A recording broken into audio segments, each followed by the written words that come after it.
ক্লাসে আমাদেরকে যুক্ত হওয়ার তৌফিক দান করেছেন। হোমিওপ্যাথিক চিকিৎসা বিজ্ঞানের খুবই গুরুত্বপূর্ণ চালিকা শক্তি একটি সাবজেক্ট অর্গান অফ মেডিসিন ক্লাসে আমাদেরকে যুক্ত হওয়ার তৌফিক দান করেছে। আমরা আজকে বাংলাদেশ হোমিওপ্যাথিক বোর্ড কর্তৃক ডিএসএম এর সিলেবাস অনুপাতে তৃতীয় বর্ষের অর্গান অফ মেডিসিনের ক্লাসে যুক্ত হয়েছে। আমরা এইচডি হোমিও মেডিকেল একাডেমির পক্ষ থেকে আজকের এই ক্লাসে আমাদের সাথে যারা যুক্ত রয়েছেন এবং পরবর্তীতে যারা আমাদের এই ভিডিও ক্লাসটি দেখবেন তাদের সকলকে আন্তরিক মোবারকবাদ এবং শুভেচ্ছা জানাচ্ছি। পাশাপাশি হোমিও এইচডি মেডিকেল একাডেমির সম্মানিত পরিচালক যারা রয়েছেন তাদের প্রতিও কৃতজ্ঞতা প্রকাশ করছি যে তারা আমাদেরকে এত সুন্দর একটি প্ল্যাটফর্মে কথা বলার শেখার সুযোগ করে দিয়েছেন। আমরা এই নিয়ে তৃতীয় ক্লাসে পদার্পণ করলাম। আমরা অর্গান অফ মেডিসিনের গত 2 সপ্তাহে 2টি ক্লাস শেষ করেছি। আজকে আমরা তৃতীয় বর্ষের সিলেবাসে তৃতীয় ক্লাসে যুক্ত হলাম। তাহলে বিগত ক্লাস 2টির ভিডিও রেকর্ড আছে, সেগুলো আমাদের ওয়েবসাইটে দেয়া থাকবে, এখান থেকে আপনারা দেখে নিতে পারবেন। আজকে আমরা কথা বলবো অর্গান অফ মেডিসিনের 178, 79 এবং 80 এই 3টা সূত্র নিয়ে। আমরা গত 2টি ক্লাসে 171 থেকে নিয়ে 172 থেকে নিয়ে 177 পর্যন্ত শেষ করেছিলাম। আজকে আমরা কথা বলবো অর্গান অফ মেডিসিনের 178, 79 এবং 80 অংশ 3টি সূত্র নিয়ে আজকে কথা বলবো। তো আমরা একদম সংক্ষিপ্তভাবে গত ক্লাস 2টির একটি সামারি বলে এরপরে আমরা আমাদের রুটিন অনুযায়ী ক্লাসে চলে যাব।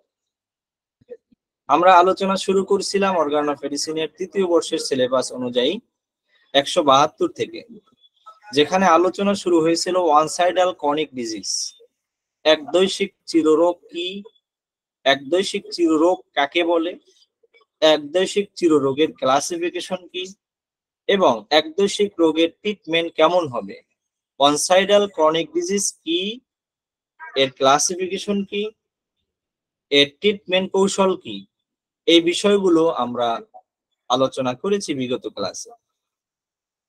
তাহলে অনসাইডাল ডিজিজ খুব সহজ কথা, যে সমস্ত রোগের লক্ষণ স্পষ্ট নয়, 2-1টি মাত্র লক্ষণ দেখা দেয়, বেশিরভাগ লক্ষণই রোগীদের ভিতরে দেখা যায় না, এমন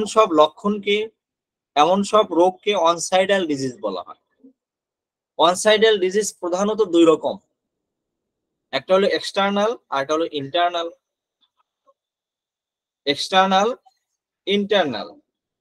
যে সমস্ত রোগগুলো রোগী অনেকদিন ভোগ করছে, 1-2টা সিমটম, বছরের পর বছর রোগী কষ্ট পাচ্ছে, যেমন দীর্ঘদিন যাবৎ তার শুধু মাথা ব্যথা। এখন এই মাথা ব্যথার ক্ষেত্রে তেমন আর কোনো লক্ষণ তার সাথে নেই, শুধু মাথা ব্যথা। আর একটা রোগীর কোথাও একটা লাইপোমা বা ছোট একটা আঁচিল, মসৃণ গোলাকার একটা আঁচিল, যেখানে কোনো জ্বালা যন্ত্রণা নেই, সেখানে কোনো কষ্ট নেই, শুধুমাত্র একটা গোটা আঁচিল। এই টাইপের যে সিমটম গুলো, যে রোগগুলো, যে সমস্ত রোগগুলোতে লক্ষণের সংখ্যা খুবই কম, লক্ষণ অস্পষ্ট থাকে, এই সমস্ত রোগগুলোকে অনসাইডাল ক্রনিক ডিজিজ বলা হয়। এবং অনসাইডাল ক্রনিক ডিজিজ আমরা বলেছিলাম 2 রকম, একটা হলো বাহ্যিক আর একটা হলো অভ্যন্তরীণ। তাহলে 175 নম্বরে আমরা 175, 176 এবং 177 এই 3টে সূত্র শুনলে পিছনের কথাগুলো ক্লিয়ার হবে। 175 নম্বর সূত্রে হ্যানিম্যান স্যার বলছেন যে কৃত্রিম একদৈশিক রোগ। কৃত্রিম একদৈশিক রোগ কি? সরি, আমি একটু অফ করছি ক্যামেরাটা।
জি সরি, আন্তরিকভাবে দুঃখ প্রকাশ করছি, আমি একটু ডিসকানেক্টেড হয়েছিলাম। জি, যেটা বলছিলাম 175, 176 এবং 178 এই তিনটে সূত্রে মূলত কি বলা হয়েছে। 175 নাম্বার সূত্রে বলা হয়েছে যে কৃত্রিম একদৈশিক রোগ, অর্থাৎ যেটা প্রকৃত পক্ষে অনসাইডাল ডিজিজ নয়, কিন্তু তাকেও আমরা অনসাইডাল ডিজিজ বানাচ্ছি। চিকিৎসকের অবহেলা, কথাগুলো আমি এভাবে বলছি যে রোগীর ভিতরে লক্ষণ আছে। অনসাইডাল ডিজিজের সংজ্ঞা কি বলেছিলাম, যে রোগীর ভিতরে তেমন কোনো কষ্টকর লক্ষণ নেই, দুই একটি লক্ষণ ছাড়া, সেগুলোকে ওয়ানসাইডাল ক্রনিক ডিজিজ বলেছিলাম। কিন্তু 175 এসে বলেছে যে কৃত্রিম একদৈশিক রোগ, সেটা আবার কেমন কথা? রোগীর ভিতরে লক্ষণ আছে কিন্তু ডাক্তার তার দায়িত্বের অবহেলা, রোগীর প্রতি যত্নশীল না হওয়ার কারণে রোগীর লক্ষণগুলোকে সে বের করতে না পেরে বলে দিল যে এটা একদৈশিক রোগ, এ রোগীর ভিতরে তেমন কোনো লক্ষণ নেই। এটা করা যাবে না এবং এটাকে কৃত্রিম বা অলিক বা মিথ্যা অনসাইডাল ডিজিজ। রোগীর ভিতরে লক্ষণ আছে, ডাক্তার ব্যর্থ হয়েছে সেই লক্ষণ বের করতে, ডাক্তার দায়িত্ব অবহেলা করেছে সেই লক্ষণ বের করতে, অথবা ডাক্তার মনোযোগ দেয়নি রোগীর সেই লক্ষণগুলো খুঁজে বের করতে, সেটা কিন্তু অনসাইডাল ডিজিজ নয়, সেটা ডাক্তারের ব্যর্থতা। আর 176 নাম্বারে এসে বলছে তাহলে প্রকৃত অনসাইডাল ডিজিজ কোনটি? প্রকৃত অনসাইডাল ডিজিজ হলো যেটা প্রকৃত পক্ষেই রোগীর ভিতরে দুই একটি কষ্টকর লক্ষণ ছাড়া তেমন কোনো আর লক্ষণ নেই। চিকিৎসক যত যত্নশীলই হোক না কেন, যত গুরুত্ব যত মনোযোগ দিয়েই রোগীর ভিতরে লক্ষণ খুঁজুক না কেন, রোগীর ভিতরে দুই একটি কষ্টকর লক্ষণ ছাড়া আর তেমন কোনো লক্ষণ পাওয়া যায় না। এটাকে প্রকৃত অনসাইডাল ক্রনিক ডিজিজ বলেছে।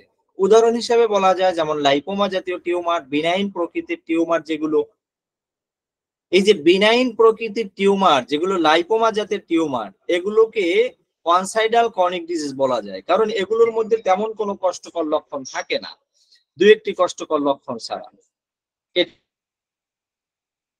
ওয়ানসাইডাল ক্রনিক ডিজিজের ট্রিটমেন্ট কৌশলটা কেমন হবে? সরি,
তাহলে যে কথা বলছিলাম যে ওয়ানসাইডাল ক্রনিক ডিজিজ একটা হলো অলিক আর একটা হলো প্রকৃত। তাহলে প্রকৃত ওয়ানসাইডাল ক্রনিক ডিজিজ কোনটা সেটা আমরা বললাম। এই প্রকৃত ওয়ানসাইডাল ক্রনিক ডিজিজের ট্রিটমেন্টের ক্ষেত্রে হ্যানিম্যান স্যার 177 নম্বর সূত্রে যে বিষয়টি বলেছেন যে এই ক্ষেত্রে যেগুলো প্রকৃত ওয়ানসাইডাল ক্রনিক ডিজিজ, এগুলোকে স্থায়ীভাবে একটি মাত্র ঔষধ দ্বারা ট্রিটমেন্ট করা সম্ভব নয়। এগুলোকে স্থায়ীভাবে ট্রিটমেন্ট করতে হলে আমাদেরকে প্রথম যেই দুই একটি লক্ষণ বা যতটুকু কষ্টকর লক্ষণ পাওয়া যায় অতটুকু লক্ষণের উপর ভিত্তি করে আমাদেরকে ট্রিটমেন্ট করতে হবে। পরবর্তীতে রোগীর লক্ষণ চেঞ্জ হলে তখন ঔষধ পরিবর্তন করতে হবে, অর্থাৎ ঔষধ পরিবর্তনের মাধ্যমে আমাদেরকে এই ওয়ানসাইডাল ক্রনিক ডিজিজের ট্রিটমেন্ট করতে হবে। অন্যান্য ক্রনিক ডিজিজে যেমন রোগীর কনস্টিটিউশন, রোগীর অন্যান্য সকল লক্ষণ মিলিয়ে যখন একটি মাত্র ঔষধের মাধ্যমে কিন্তু আমরা রোগীকে আরোগ্য করতে পারি, কিন্তু যেখানে ওয়ানসাইডাল ক্রনিক ডিজিজ একদৈশিক চিররোগ প্রকৃত পক্ষে যেটা ওয়ানসাইডাল ক্রনিক ডিজিজ, সেগুলোকে কিন্তু আমরা শুধুমাত্র একটি ঔষধের মাধ্যমে স্থায়ী আরোগ্য করতে পারবো না, সেখানে আমাদের প্রয়োজনীয় ঔষধ পরিবর্তন করতে হবে। এই বিষয়টি 177 নম্বরে বলেছে। তাহলে 178 নম্বরে কি বলা আছে? 178 নম্বরে যেখান থেকে আজকের আলোচনা শুরু, বাকি আলোচনাগুলো পরবর্তী পূর্বে যে আমাদের ক্লাসগুলো হয়েছে সেখানে ভিডিওগুলো আপনারা দেখে নেবেন। 178 নম্বর সূত্রে হ্যানিম্যান স্যার বলেছেন যে ঔষধের অনন্য সাধারণ লক্ষণের সাথে, অর্থাৎ খুব স্পষ্ট একটা কথা 178 নাম্বার বলেছে, যদি রোগীর ভিতরে লক্ষণগুলো স্পষ্ট থাকে। যেমন আমরা জানি 155 নাম্বার সূত্রে, 154 নাম্বার সূত্রে লক্ষণের এভলিউশন, সিমটম এভলিউশন সম্পর্কে সেখানে আলোচনা করা আছে, আপনারা দেখে নেবেন। তো সেখানে কি বলা হয়েছে, রূপস বলতে পারি বা পার্টস বলতে পারি। রূপস যদি ধরি, rare, uncommon, peculiar, single. Rare, uncommon, peculiar এবং স্ট্রাইকিং বা সিঙ্গেল সিমটম, এই যে বৈশিষ্ট্যপূর্ণ যে লক্ষণ, এগুলো যদি রোগীর ভিতরে পাওয়া যায়, বৈশিষ্ট্যপূর্ণ লক্ষণ স্পষ্টভাবে যদি রোগীর ভিতরে পাওয়া যায়, তখন কিন্তু ঔষধ নির্বাচন করা এবং রোগীকে আরোগ্য করা, রোগীকে ট্রিটমেন্ট করা খুবই সহজ। এই বিষয়টি 178 নাম্বার সূত্রে বলেছে। 179 নাম্বার সূত্রে কি বলেছে, লক্ষণের অভাবে ঔষধ আংশিক সাদৃশ্য হয়। অর্থাৎ রোগীর ভিতরে তেমন কোনো কষ্টকর লক্ষণ নেই, দুই একটি লক্ষণ ছাড়া, তখন কিন্তু রোগীর জন্য স্থায়ীভাবে আরোগ্য করা বা রোগীর জন্য একটি সদৃশ সুন্দর ঔষধ নির্বাচন করা সম্ভব হয় না। যেটা 178 নাম্বার বলছে, যেটা স্পষ্ট লক্ষণগুলো যখন পাওয়া যায় তখন যেভাবে করা সম্ভব হয়, সেটা কিন্তু লক্ষণের অভাব থাকলে তখন কিন্তু সেটা করা সম্ভব হয় না, যেটা 179 নাম্বার সূত্রে বলেছে। 180 নাম্বার সূত্রে কি বলেছে, 180 নাম্বার সূত্রে বলেছে অতিরিক্ত লক্ষণ রোগ লক্ষণেরই অংশ। এখানে একটা কথা ব্যাখ্যা এভাবে বলতে হবে, আমরা জানি অ্যাগ্রাভেশন, হোমিওপ্যাথিক ট্রিটমেন্ট করলে অনেকের ক্ষেত্রে অ্যাগ্রাভেশন হয়। সেই অ্যাগ্রাভেশনটা 3 রকম। অ্যাগ্রাভেশনটা আমরা জানি 2 রকম, কিন্তু অ্যাগ্রাভেশন মূলত 3 রকম। কি কি? মেডিসিনাল অ্যাগ্রাভেশন, ডিজিজাল অ্যাগ্রাভেশন, আর এটা হলো হোমিওপ্যাথিক বা সদৃশ বৃদ্ধি। হোমিওপ্যাথিক বৃদ্ধি বা সদৃশ বৃদ্ধি, আর এটা হলো রোগজ বৃদ্ধি, আর এটা হলো মেডিসিনাল অ্যাগ্রাভেশন বা মেডিসিনাল যে বৃদ্ধি। এই 3টা বৃদ্ধি যদি আমরা বুঝতে পারি, তাহলে 180 নাম্বার সূত্রের কথাটা ক্লিয়ার হবে। আমরা আগে আসি, মেডিসিনাল বৃদ্ধি কাকে বলা হয়। আমি রোগীকে রোগ লক্ষণের উপরে ভিত্তি করে একটি ঔষধ প্রয়োগ করলাম, প্রয়োগ করার পর রোগীর ভিতরে এমন কিছু লক্ষণ দেখা দিল, যেই লক্ষণগুলো রোগীর আগে থেকে ছিল, কিন্তু ঔষধ প্রয়োগের পর সেই লক্ষণগুলো আরেকটু বেড়ে গেল। অথবা রোগীকে ঔষধ দেওয়ার পর এমন কিছু লক্ষণ রোগীর ভিতরে তৈরি হলো, যেই লক্ষণগুলো রোগী এর আগে কখনোই ভোগ করে নাই। এই প্রথম এমন কিছু লক্ষণ রোগীর ভিতরে দেখা দিল, যেই লক্ষণগুলো রোগীর ভিতরে এই রোগ হওয়ার আগে বা জীবনে কখনো এরকম লক্ষণ তার মধ্যে ছিল না, এই দেখা দিল। তাহলে বুঝতে হবে এটা মেডিসিনাল অ্যাগ্রাভেশন। আমি মেডিসিনের ডোজ মাত্রা বেশি হওয়ার কারণে মেডিসিনের যেই সমস্ত লক্ষণগুলো ছিল, সেই লক্ষণগুলো রোগীর ভিতরে দেখা দিছে। এটা তেমন ভয়ের কিছু নয়।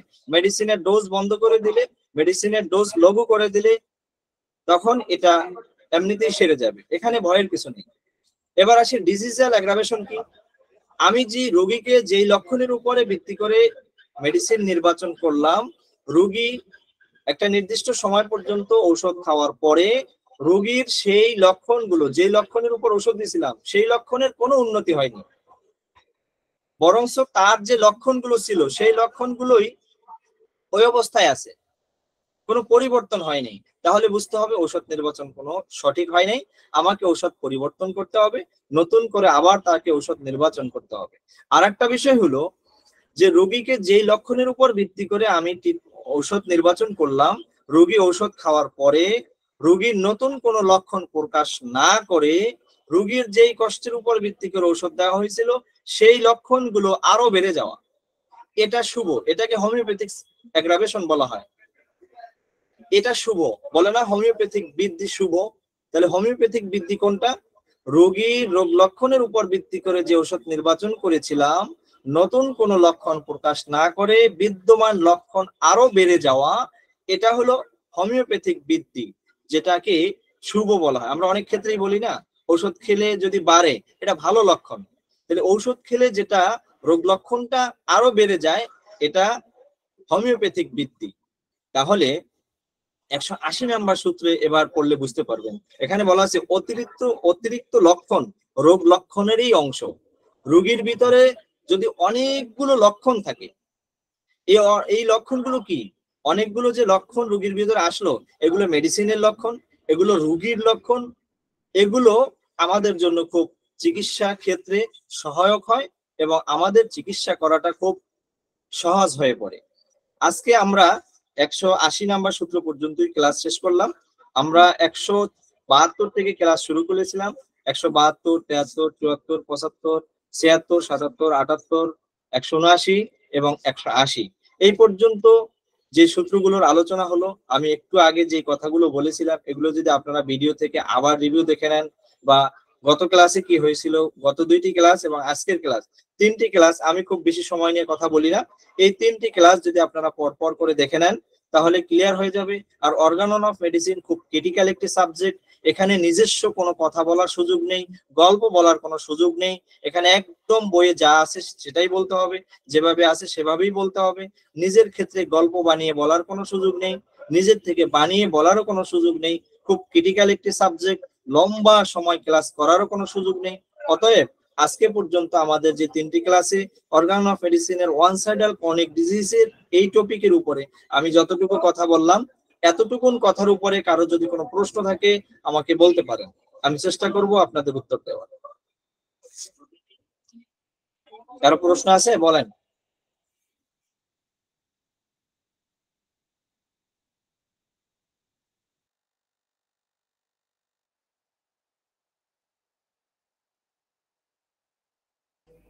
স্যার রেকর্ডিং অফ করব? যে অফ করে দেন। জি, যদি কারো কোনো প্রশ্ন না থাকে তাহলে আজকে